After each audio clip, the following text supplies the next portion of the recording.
What if that irritating seller doesn't want to go first on price? You need to be the leader of the conversation, the leader of the deal. Speed is power, and this process works. So the first thing that I think is probably known to most of you, but it always concerns me when I hear people say that they're making an offer to buy a business, is that you never make an offer. So can we all agree as a pledge, as an oath, that we will never, ever make an offer to buy a business? As soon as you make an offer, you will not know what the real price that owner would have sold to you for is. Because we've thrown out a number, we've gone first on price, and what's the rule about going first on price? The person who goes first on price loses. If you go first on price, you've immediately lost an advantage. You must always let the seller go first on price. When the seller goes first on price, you now have the advantage and they are at the disadvantage. So let me just tell you why this is. First of all, you do not know the expectations of the owner, the seller. And for you to throw out a number, you might be giving out a number that's twice the amount of the number that they had in their mind. You've just lost. It could be hundreds of thousands. It might even be on a larger deal, millions of pounds. So a video that we put onto the YouTube channel a couple of weeks ago, interview with Alison. She was buying a business. She followed the system. We keep talking about the system. She followed the system. She asked the owner what they wanted, and she was very glad that she did, because the number in her head was actually twice what he said. Now, if she'd gone first on price, she would have said a number twice his expectations. Happy days for him, but she would have lost, in this case, hundreds of thousands of pounds. You see, the person who goes first on price, the only way from that moment onwards is down. If you go first on price, the only way as the buyer is up. So you give up all of your control.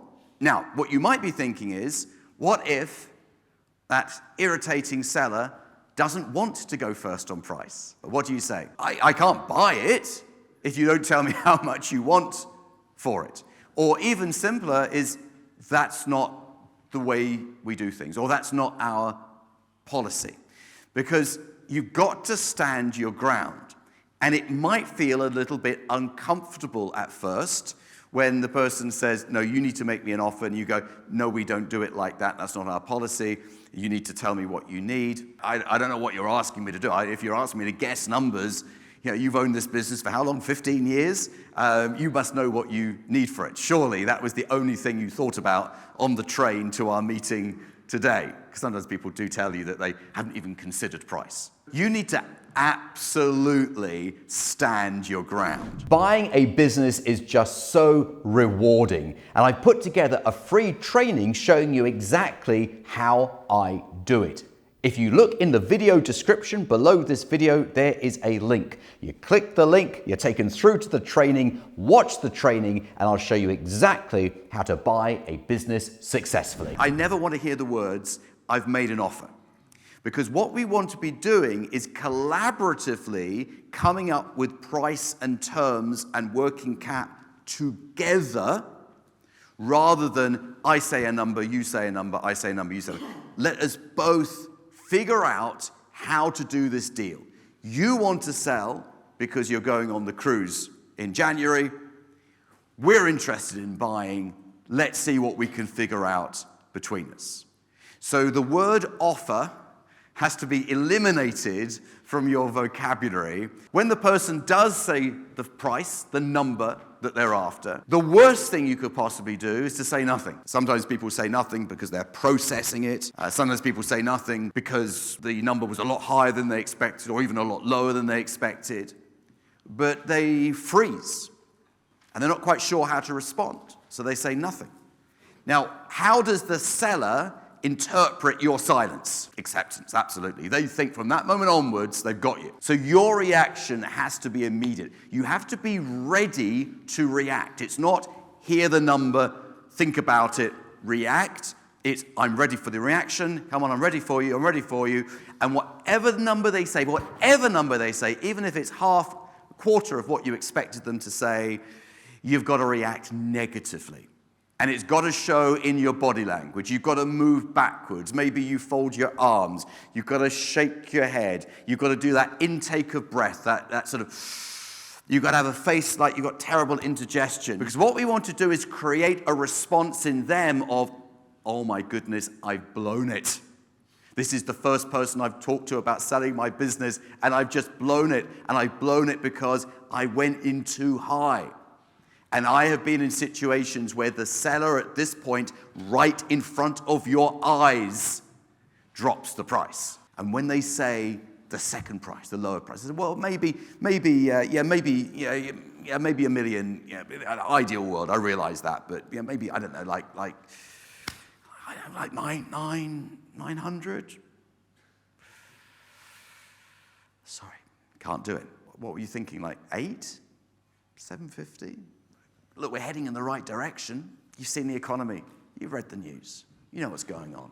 It's just not going to work. And I have seen people drop and drop and drop. So you never use the word valuation. Again, another word that you are going to eradicate from your vocabulary.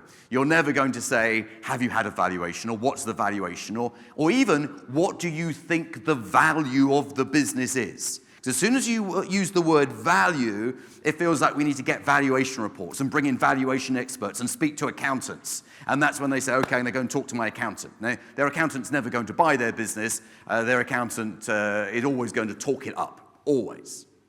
So we want to get this requirement for them to go off to the expert, because we don't want to use the word value and sort of turn it into a technical conversation. We want to find out what they need.